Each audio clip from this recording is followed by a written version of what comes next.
At the funeral for my son, his wife threw me out of my own house. I'm Thomas Mitchell. What happened after that changed everything. Imagine this, your child has just passed away. You're deep in grief, and your daughter-in-law stares right at you and says, "Stop crying.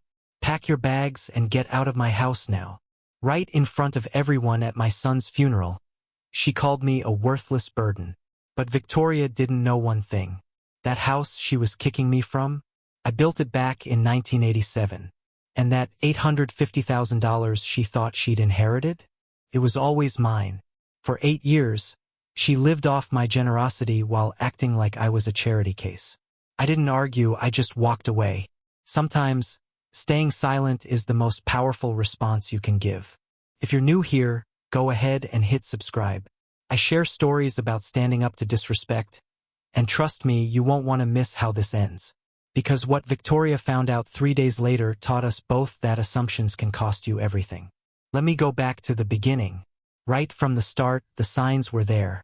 I just chose to look the other way. When my son David passed in that car accident 2 months ago, Victoria wasted no time taking over. "Don't worry about the arrangements, Tom," she told me. "I'll take care of everything." What she actually meant was, just stay out of my way. At the funeral home, she called every shot. The casket, the flowers, even the music. When I brought up David's favorite song, the one we used to play while building this house together in 1987, she shut me down. "That's too depressing," Victoria said. "We need something more uplifting." I watched her work the room in her $300 black dress, directing everyone like she was the director of some tragic play. And me? I just sat in my old gray suit, the same one I'd worn to my wife's funeral 2 years earlier, feeling completely invisible. The second sign came during the reception at our house. My house, technically, though Victoria had been acting like it was hers ever since David died. In the kitchen, she pulled me aside. "Tom, we need to talk about your situation." "My situation? You're financially dependent on us now. David was supporting you, and with him gone," she shrugged. "I can't carry that burden anymore." Burden. That word stung more than I expected. "I've been more than generous letting you stay here," she went on. "But this house is mine now. Everything is mine. David left it all to me." I gave a slow nod. Victoria saw that nod as me giving up. What she didn't notice was me thinking. She had no clue that David had never owned this house. He lived here, sure. Grew up here, absolutely. But owned it? Never. She also didn't know about the filing cabinet downstairs. For drawers packed with meticulously organized financial records going back 40 years. Being a CPA, I never threw anything away. And most importantly, she had no idea about the trust. But I'm getting ahead of myself. The funeral guests saw exactly what Victoria wanted them to see. A successful real estate agent taking charge during a family crisis, and an old man who couldn't manage his own affairs. They watched her shake hands and accept condolences like she was now the head of the family. Meanwhile, I sat quietly in David's old recliner, the one I'd bought him for his 16th birthday, and listened to her describe me as the dependent father-in-law. "Tom's having a really hard time adjusting," I heard her tell our neighbor Helen Davis. "The poor man just doesn't understand finances. David handled everything for him." Helen gave me a sympathetic look. She'd known me for 37 years, ever since I broke ground on this lot. But even she seemed to buy into Victoria's version of reality. That's when it hit me. People see what they expect to see. Victoria expected to see a grieving widower who couldn't manage on his own. So that's exactly what she saw. The old Honda Civic I drove instead of something flashy. The simple clothes I wore instead of expensive suits. The quiet way I handled my grief instead of making a scene. To accept that this was just how things worked now that David was gone. But Wednesday morning, sitting with my coffee and my list, I had a different realization. Victoria had made one critical assumption. That David owned everything she was claiming. She'd been married to him for 8 years. She'd lived in this house for 8 years. She'd probably never seen a deed, a mortgage statement, or any document proving ownership of anything. Why would she? David handled the finances just like his mother and I had taught him. The man takes care of the money. Old-fashioned, maybe, but it worked for us. Except David had never actually handled my money. He brought groceries when I needed them, drove me to doctor's appointments after Margaret died. But the money, the investments, the property, that was always mine to manage. Victoria saw David's helpfulness and assumed dependency. She saw my gratitude and assumed obligation. She saw 2 years of quiet grief and assumed defeat. If I said nothing, if I just packed my bags and shuffled off to Sunset Manor like a good little senior citizen, what message would that send? That bullies win. That loudness beats truth. That if you're confident and loud enough, you can rewrite history and steal someone's life. That respect is optional when dealing with old people. That my 40 years of marriage to Margaret meant nothing.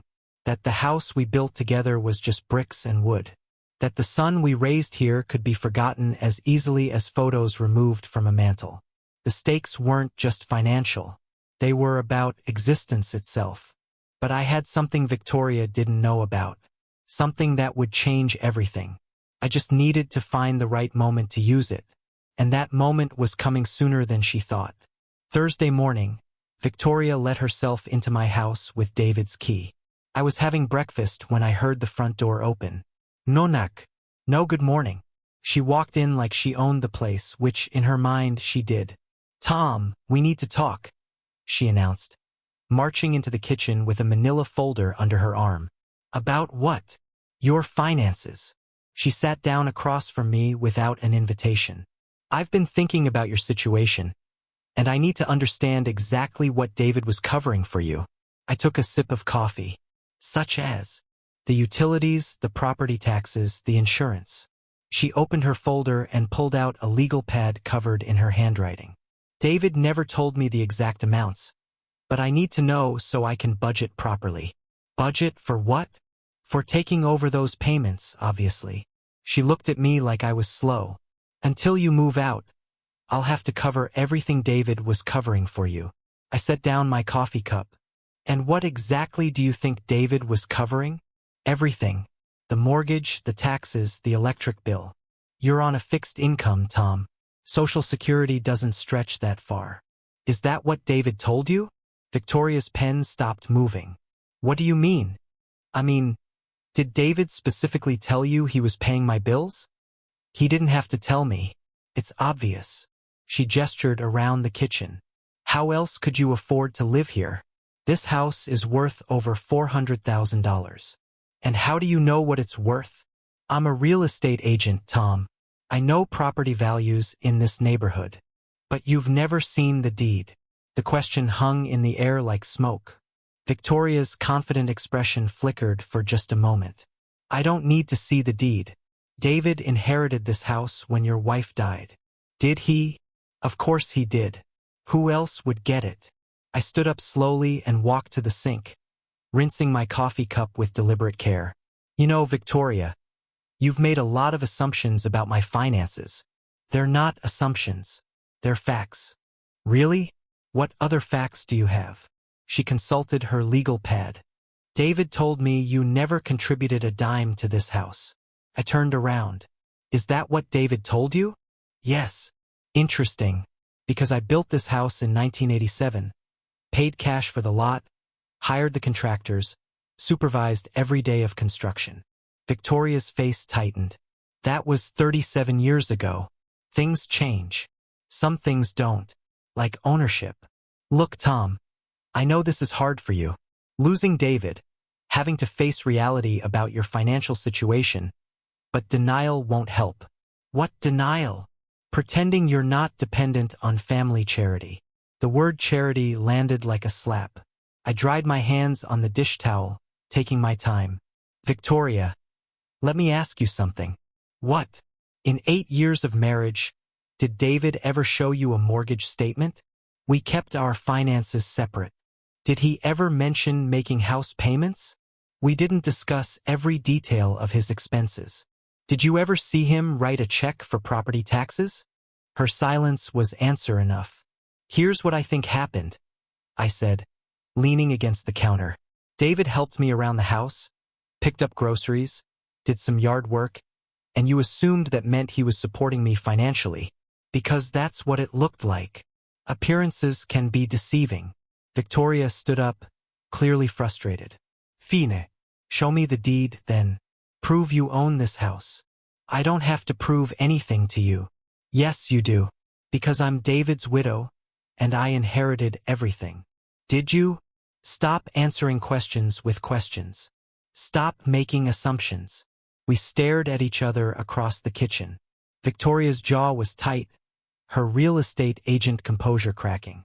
You have until November 15th, she said finally. After that, I'm changing the locks. We'll see about that. She gathered her papers and headed for the door. We'll see about what? But I just smiled and started loading the dishwasher. Some conversations are better finished with lawyers present. Friday afternoon, I did something I hadn't done in months. I went down to the basement. The basement had always been my sanctuary. Margaret used to joke that I was like a squirrel down there, storing away every document and receipt like they were acorns for winter. You never know when you'll need proof of something, I'd tell her. She'd roll her eyes and remind me that normal people didn't keep 40 years of bank statements. But I wasn't normal people. I was a CPA who'd learned early that paper trails tell stories, and stories protect you when memories fail or people lie. The filing cabinet stood exactly where I'd left it.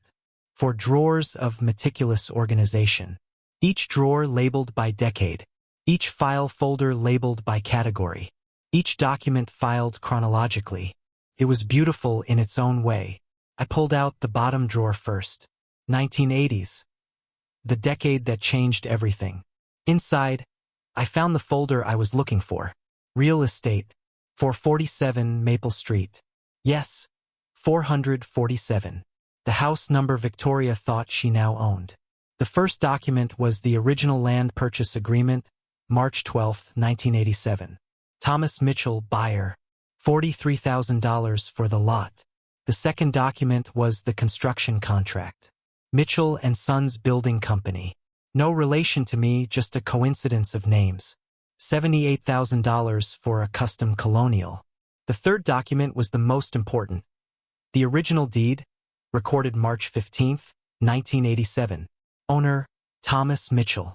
No cosigner, no joint ownership, no mortgage. I paid cash for everything. Victoria had no idea, of course.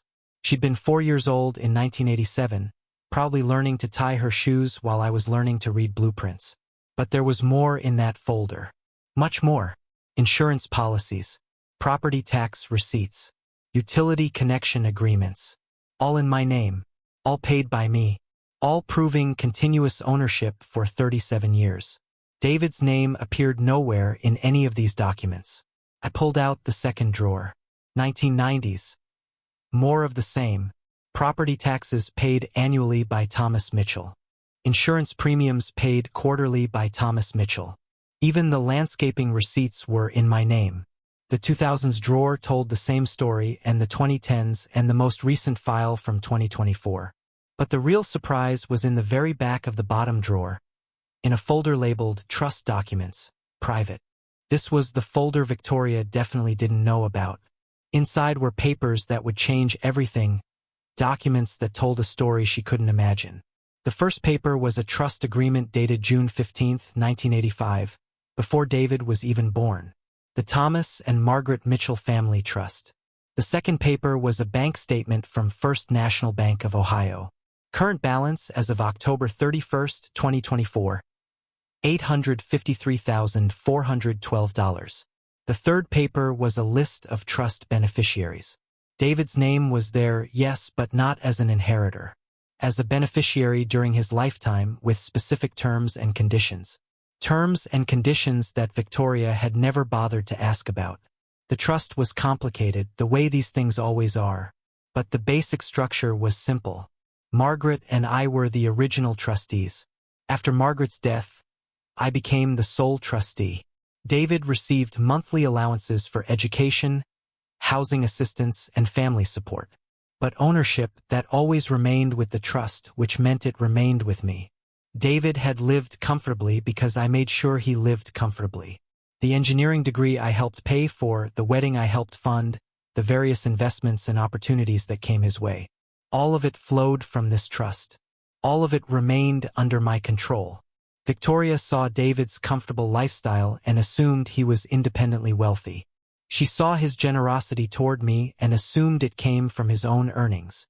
She never imagined that the money flowing from David to me was actually my own money flowing back home. It's funny how assumptions work. You see what fits your expectations and ignore what doesn't. Victoria expected successful young couples to support their aging parents. So when she saw David helping me, she assumed dependency. She never considered the possibility that I was helping him. But there was one more document in that folder. One that would matter most when the time came for truth-telling. David's life insurance policy. $150,000, just like Victoria said. But the beneficiary wasn't Victoria. The beneficiary was the Thomas and Margaret Mitchell Family Trust, which meant the beneficiary was me. Victoria had been spending money that was never hers to begin with, making plans with resources that belonged to someone else, building a future on a foundation that didn't exist. I closed the filing cabinet and headed back upstairs. In the kitchen, I made myself a sandwich and thought about timing. Victoria had given me until November 15th to move out. Today was November 1st. That gave me exactly 2 weeks to decide how to handle this situation. I could call her right now, explain the truth, show her the documents, watch her world collapse in real time. Or I could wait. Let her keep making assumptions. Let her dig the hole deeper. Let her learn the lesson the hard way. As I ate my sandwich, I remembered something my old business partner used to say. Tom, sometimes the best negotiation strategy is letting the other guy talk himself into a corner. Victoria was definitely talking herself into a corner. The question was, how deep did I want to let her dig before I stopped her? I looked around the kitchen I'd designed 37 years ago, the cabinets I'd chosen, the countertops I'd installed, the windows I'd measured and ordered. My house, my trust, my choice. Victoria was about to learn that respect isn't negotiable, but first, she needed to finish digging. Sunday morning brought the worst of Victoria. I was getting ready for church when she arrived with 3 of her real estate agent friends. She'd invited them for what she called a consultation about the house's potential. I heard them before I saw them, Victoria's voice carrying through the front door. This place has incredible bones, but the decor is so outdated. Classic old person style, you know? They walked through my house like it was already theirs. Oh my God, Victoria. This crown molding is gorgeous, said a blonde woman in expensive boots. Original. From 1987, Victoria replied. Tom built this place, but he has no eye for modern design. Look at this wallpaper and that furniture. It's like a museum. I stood at the top of the stairs listening to them catalog my life's work like it was a garage sale. The bones are definitely there, said another woman. But you'll need to gut the kitchen. Those cabinets are so 80s. Already planning on it, Victoria said. Tom will be moving to a senior community soon, so I'll have full control over renovations. Full control over my kitchen, the one Margaret and I had planned together for 6 months. I came downstairs wearing my church clothes. 3 women I'd never met were standing in my living room taking photos. Tom, Victoria's voice was artificially bright. Perfect timing. I want you to meet some colleagues. She introduced them like I was a curiosity. This is Tom, David's father. He's the original owner, but he's transitioning to a more suitable living situation. Transitioning, like I was a job change. Mr. Mitchell, said the blonde one. Your house has such character. You must have put a lot of work into it. Some, I said. Victoria tells us you're moving to Sunset Manor. That's such a nice facility. I looked at Victoria. Is that what I'm doing? We discussed this, Tom. November 15th, remember? I remember you discussing it. An uncomfortable silence settled over the group. The real estate agents exchanged glances. Well, said the blonde one, we should probably let you get to church. Actually, Victoria said, Tom, while everyone's here, maybe you could tell them about the maintenance issues. The roof leak, the furnace problems. There was no roof leak. The furnace was 2 years old. I'm not aware of any maintenance issues, I said carefully. Tom, You know the upstairs bathroom faucet drips and the basement gets damp in the spring. The faucet needs a 50-cent washer. The basement has been dry for 20 years. Victoria's smile tightened. Tom's very attached to this place. Sometimes he doesn't see problems that are obvious to others. Problems like what? I asked. Like the fact that you can't afford to maintain a house this size anymore. The room went quiet. Even the real estate agents looked uncomfortable. Can't afford it? I asked. Tom, we've been through this. Your Social Security barely covers basic living expenses. And you know this how? Because I'm not blind. You drive a 15-year-old Honda. You shop with coupons. You haven't updated anything in this house since the Clinton administration. One of the agents cleared her throat. Maybe we should reschedule this tour? No, it's fine, Victoria said. Tom understands the situation. He's had 2 years to adjust to reality since Margaret died. What reality is that? I asked. That you're a 70-year-old man on a fixed income who can't handle a 2,400 square foot house anymore. 70? 68, whatever. The point is you're making assumptions about my finances. They're not assumptions, Tom. They're observations. Observations about what? About the fact that you've been living off David's generosity for 2 years, and now that David's gone, you need to face reality. The words hung in the air like tear gas. The 3 real estate agents were actively looking for exits. David's generosity, I repeated. Yes, David paid your property taxes. David covered your utilities. David made sure you had groceries and medical care. Did he? You know he did. And you know this because I was married to him. I saw him writing the checks. What checks? Victoria's face flushed. The checks for your expenses. Did you see him write checks to the county for property taxes? He handled those things online. Did you see him pay my electric bill? He transferred money to your account. Did you ever see bank statements showing these transfers? We kept our finances separate. So you never actually saw any of these payments? The blonde agent stepped forward. You know what, Victoria? This feels like a family discussion. Maybe we should give you some privacy. No, Victoria said sharply. This needs to be said. Tom, you cannot keep living in denial about your financial situation. What denial? The denial that you're anything other than a burden. The word echoed through the room. Even Victoria seemed surprised she'd said it out loud. A burden, I said quietly. I'm sorry, but yes, you're a burden. You have been since Margaret died. David was too kind to say it, but someone has to. Too kind to say what? That supporting you was bankrupting him. Bankrupting him? Yes, the property taxes alone are $8,000 a year. Add utilities, maintenance, your medical expenses. She was building steam now, letting 2 months of frustration pour out. David spent $40,000 last year keeping you afloat.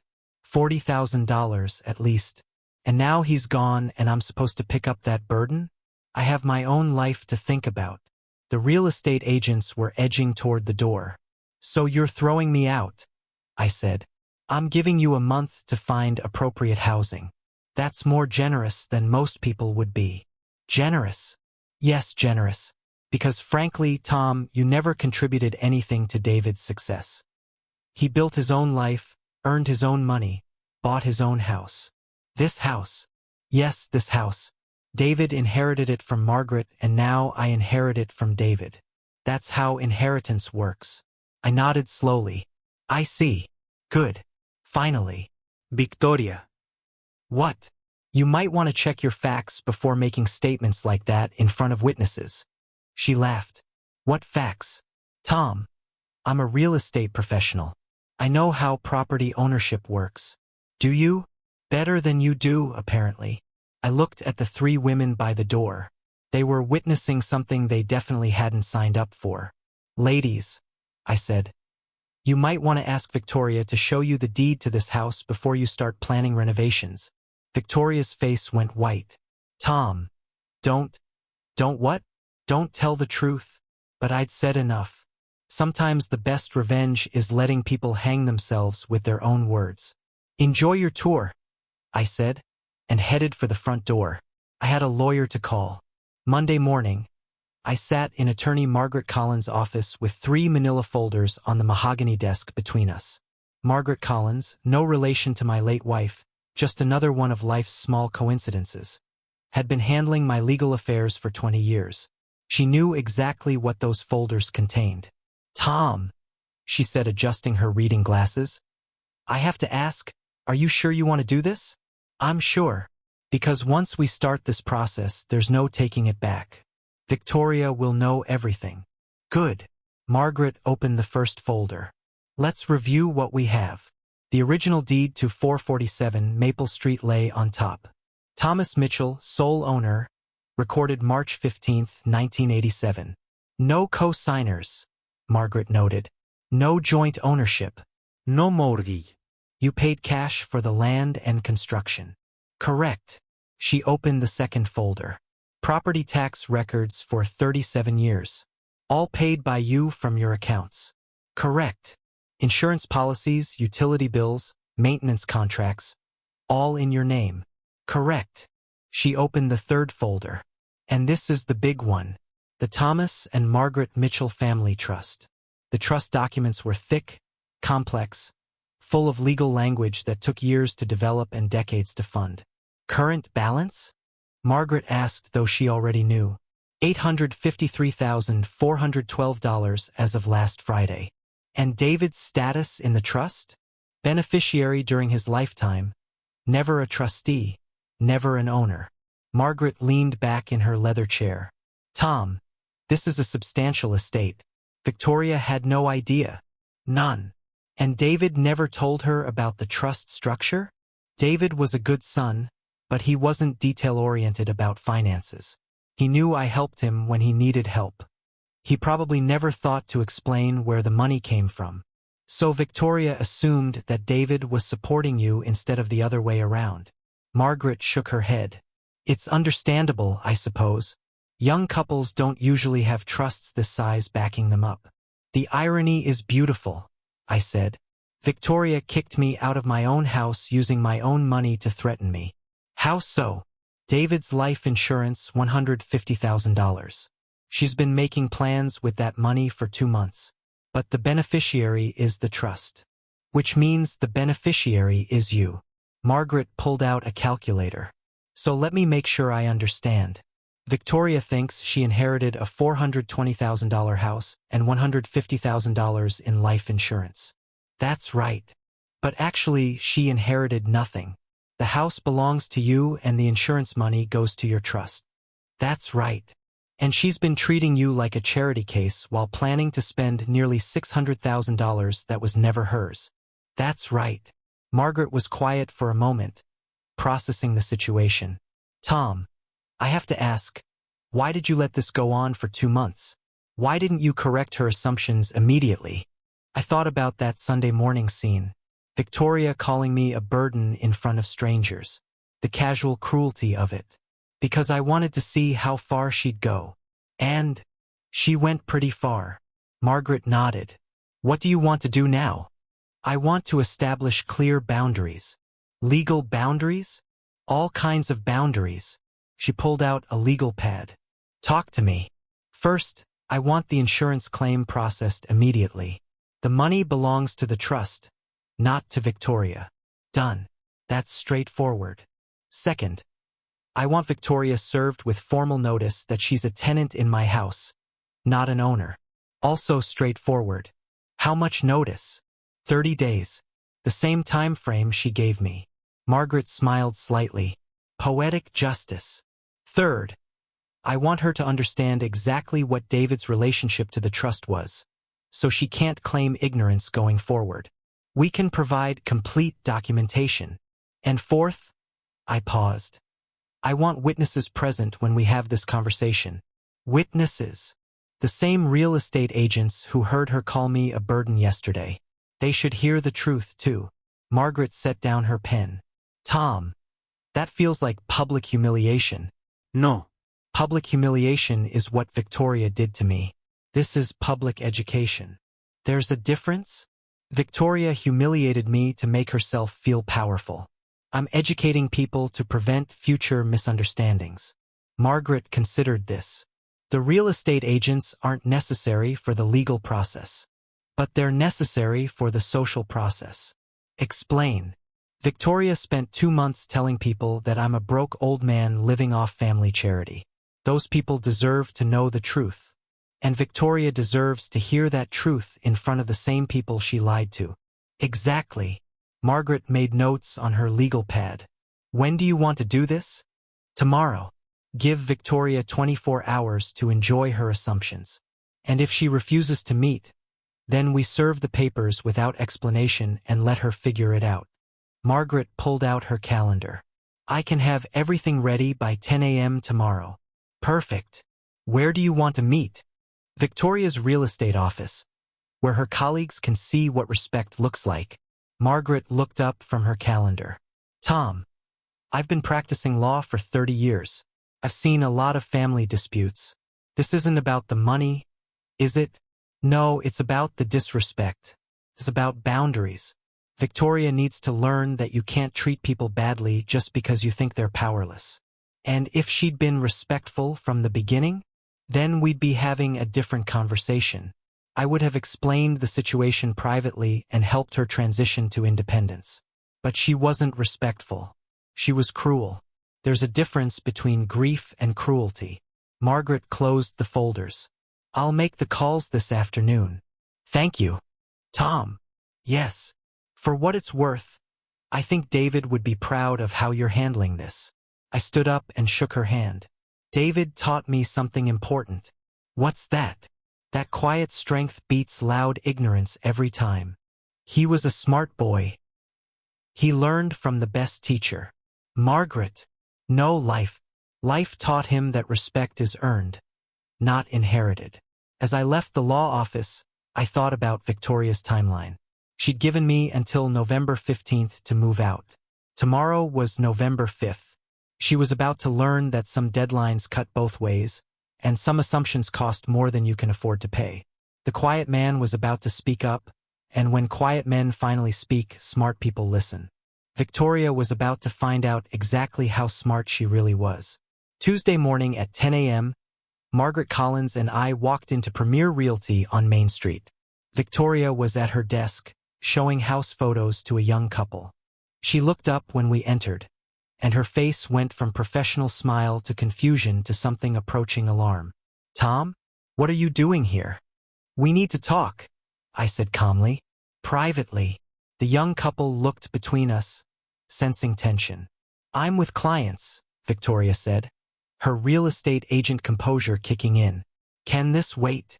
No, Margaret Collins said, stepping forward. I'm Margaret Collins, attorney at law. We need to discuss some urgent legal matters regarding your late husband's estate. The words attorney and legal matters had an immediate effect. The young couple exchanged glances. Maybe we should reschedule, the husband said. No, that's fine, Victoria said quickly. Tom, can you just wait in the conference room? I'll be right there. Actually, Margaret said, I think your colleagues should hear this too. Victoria's face went pale. My colleagues, the 3 ladies from Sunday. I believe they're planning renovations based on some assumptions that need to be corrected. Around the office, conversation slowed. Other agents pretended to work while clearly listening.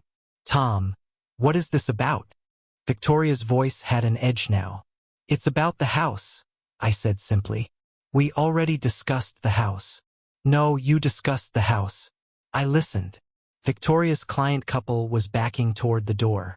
We'll definitely call to reschedule, the wife said. Wait. Victoria called after them, but they were already gone. The blonde agent from Sunday, Jessica, I think her name was, approached cautiously. Victoria, is everything okay? Everything's fine, Victoria said tightly. Tom's just having some difficulty accepting his new living situation. Actually, Margaret said, opening her briefcase. Tom's having difficulty accepting his old living situation.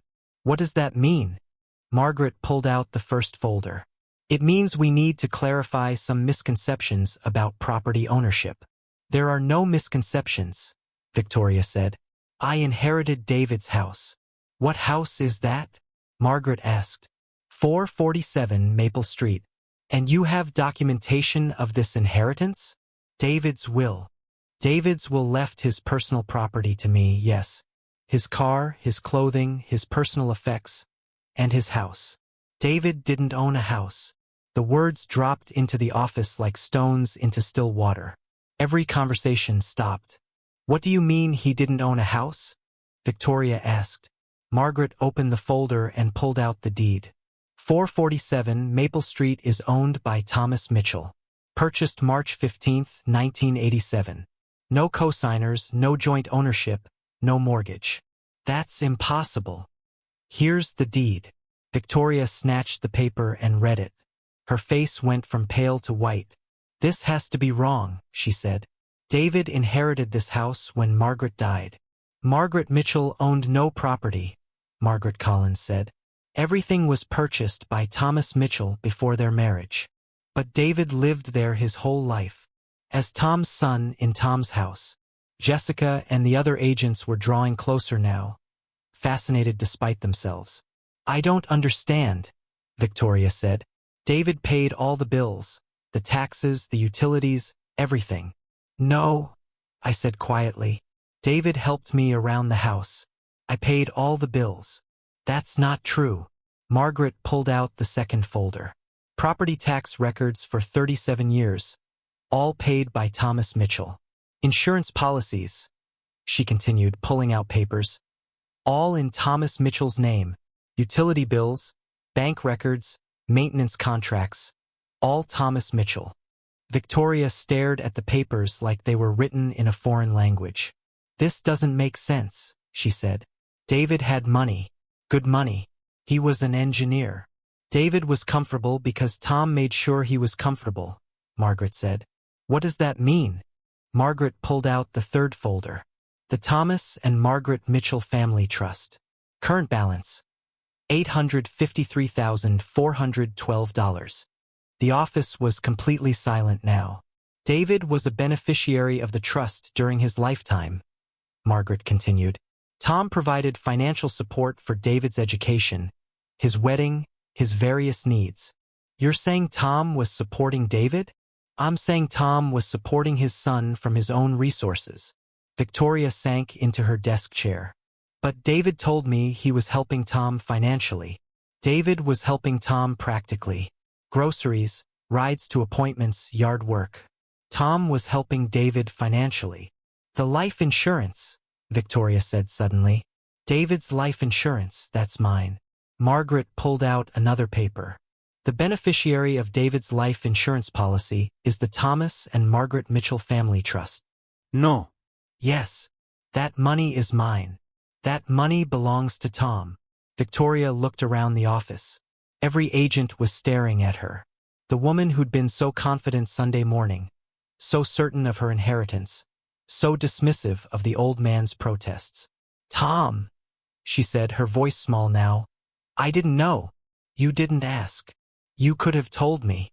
You could have asked respectfully. Margaret closed the folders. Victoria, you have 30 days to find alternative housing arrangements. 30 days? The same timeline you gave Tom. But where will I go? That's not Tom's concern anymore, Margaret said. You're a capable adult with a career. I'm sure you'll figure something out. Victoria looked at me with something I'd never seen from her before. Respect. Tom, I'm sorry. I made assumptions. Yes, you did. Can we work something out? Some kind of arrangement? I considered the question. Around us, the real estate office was perfectly quiet. Victoria, respect isn't negotiable. It never was. I understand that now. Do you? Yes. Good. That's the first step toward earning it back. Margaret and I headed for the door. Tom, Victoria called after me. What happens now? I turned back. Now you learn what I've always known. What's that? That quiet people aren't weak people. We're just selective about when we use our voices. And with that, we left. The silence behind us spoke volumes. By Thursday morning, the entire story had spread through Cleveland's suburban real estate community like wildfire. I knew this because Helen Davis, my neighbor for 37 years, brought me coffee and the latest gossip. "Tom, you should have seen Victoria at the grocery store yesterday," Helen said, settling into Margaret's old chair at my kitchen table. "She looked like she'd seen a ghost." "How so?" "Well, for starters, she was shopping in the clearance section. Victoria, who never bought anything that wasn't name brand." Helen stirred her coffee thoughtfully. "And she was alone. Usually, she's got those real estate friends of hers trailing behind like she's some kind of celebrity. Maybe they were busy. Or maybe they're keeping their distance now that the truth is out." Helen had always been perceptive about social dynamics. "What truth is that?" I asked, though I already knew. "That she spent 2 months treating you like a charity case while planning to spend money that was never hers." Helen shook her head. "People are talking, Tom. And not in a good way for Victoria." "What are they saying?" "That she showed poor judgment, that she made assumptions about finances without doing her homework. And in real estate, homework matters." "Exactly. Her broker called her in for a meeting yesterday afternoon. This was news to me." "How do you know that?" "Because my sister's daughter works at Premier Realty.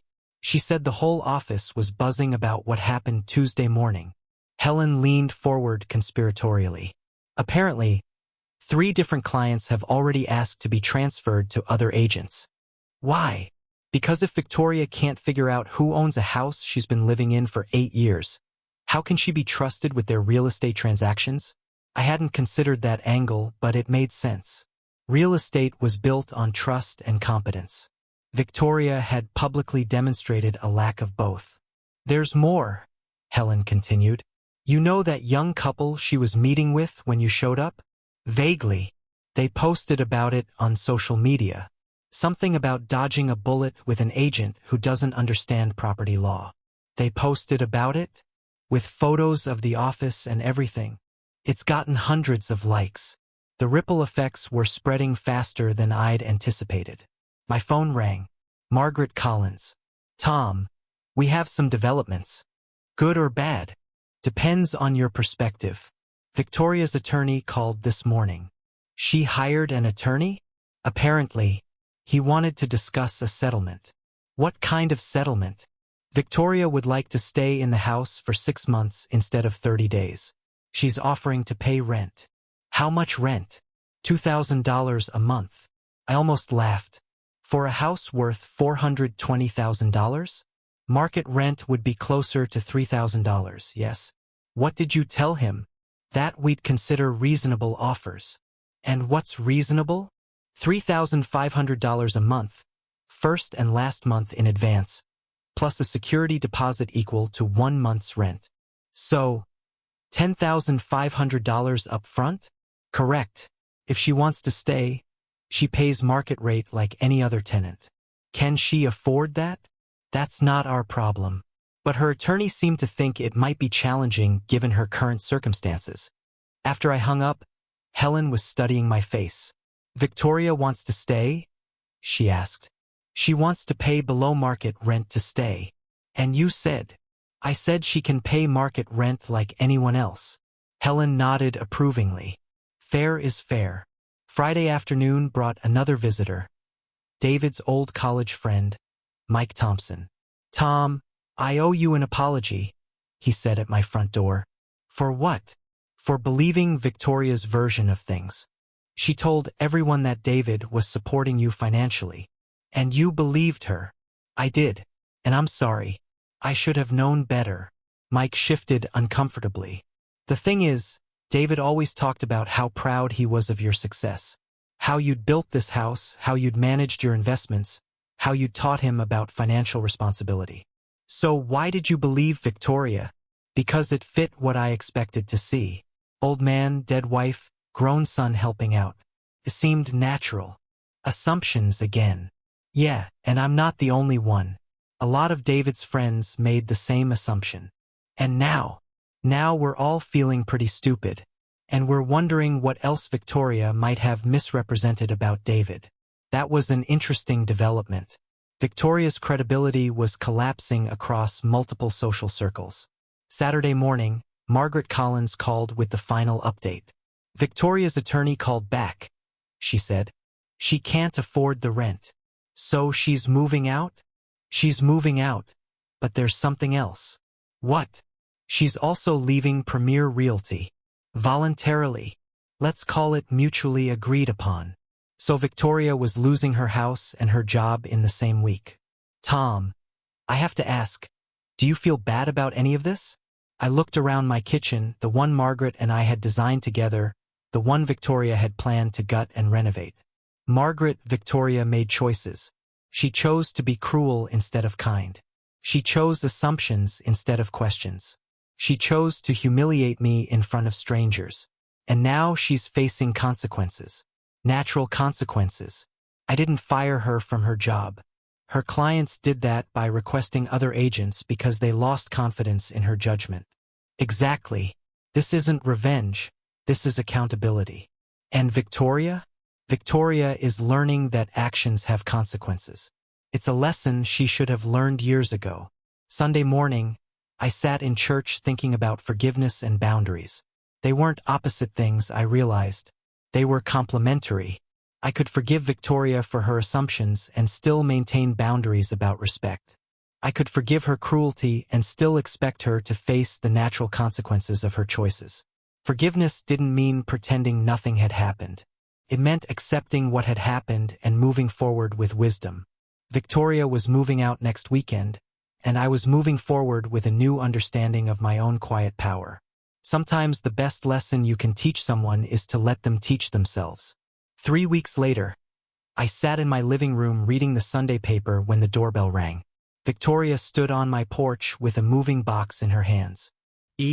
Tom. Victoria. "I found some things that belong to you.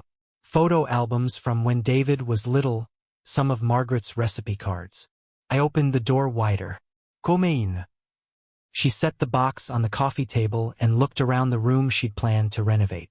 "It looks the same," she said. "Why would it look different?" "I don't know. I guess I thought you might change things after everything." "Some things don't need changing." We sat in the quiet for a moment. "Tom, I owe you more than an apology." "You don't owe me anything." "Yes, I do. I treated you terribly. I made assumptions about your life, your finances, your worth. I was cruel when I should have been grateful.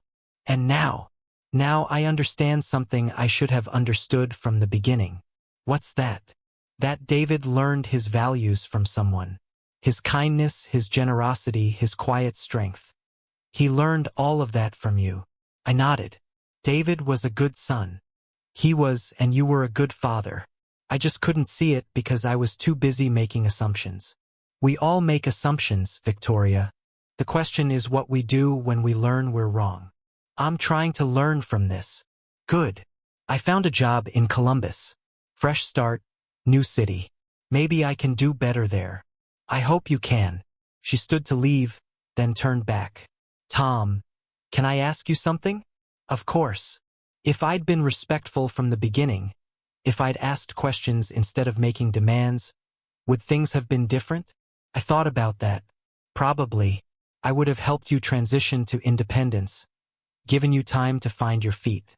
We might have found a way to honor David's memory together, instead of fighting over it. Victoria picked up her purse. "I guess respect really isn't negotiable, is it?" "No, it's not. Thank you for teaching me that." After she left, I opened the box she'd brought. David's baby pictures, Margaret's handwritten recipes, small treasures that had somehow ended up in the wrong hands. I thought about the past 3 months. The funeral, the confrontation, the legal resolution, the natural consequences. Victoria had learned an expensive lesson about assumptions and respect, but I'd learned something too. I'd learned that quiet strength doesn't mean silent acceptance of disrespect. I'd learned that boundaries aren't walls. They're guidelines for healthy relationships. Most importantly, I'd learned that sometimes the most powerful thing you can do is simply tell the truth and let people deal with the consequences of their own choices. David would have been proud of that lesson. Margaret would have approved of the quiet way I'd handled it. And me? I was at peace. If you're watching this and you've ever been underestimated because of your age, your quiet nature, or your humble lifestyle, let me know in the comments. Have you ever had to remind someone that respect isn't inherited? It's earned? Sometimes the best response to disrespect is simply proving them wrong. And sometimes the most powerful people in the room are the ones who don't need to prove anything at all. Until next time, remember, quiet doesn't mean weak. It just means selective.